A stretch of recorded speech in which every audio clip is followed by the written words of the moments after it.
Assalomu alaykum, hurmatli bilimga chaqqon, zukko o'quvchilar.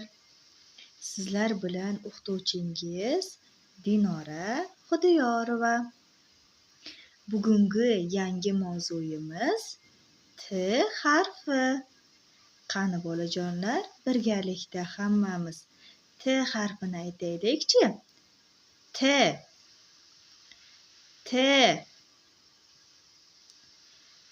T tovushi qisqa aytiladi. Shuning uchun u undosh tovushdir. Tishlar bir-biriga yaqinlashadi. Havo og'izga kelgach, shovqin bilan talaffuz qilinadi. Demak, T tovushimiz qanday tovush hisoblanar ekan? Undosh tovush hisoblanar ekan, Barakalla. Tarozining toshi bor, tog'larning ko'z yoshi bor. Taraqqiyot yo'lida so'nmas yurt quyoshi bor. Ana endi o'quvchilar T harfi bilan boshlanuvchi so'zlarimiz bilan tanishib olamiz. Toshbaqa. Qani birgalikda aytaylikchi. Toshbaqa. Barakalla. Tuya. Tipra-tikon.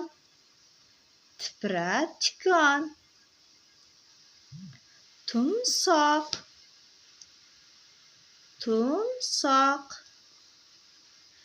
Tulki.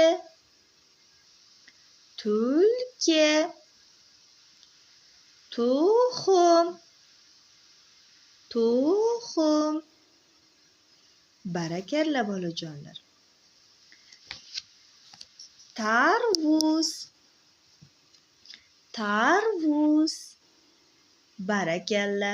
Ana endi T harfi bilan boshlanuvchi so'zlarimizni o'qiymiz.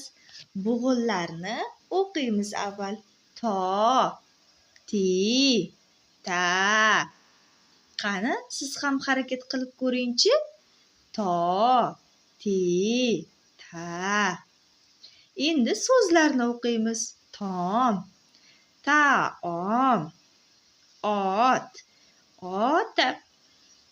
Tom, taom, ot, ota. Barakalla.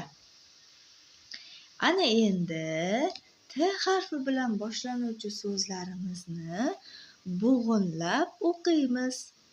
Ta'lim,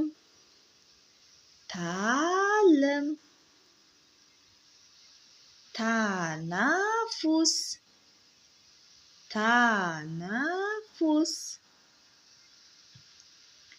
Barakalla bolajonlar.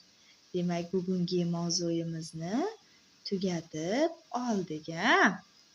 Yaxshilab o'qib, izlanishdan charchamaymiz.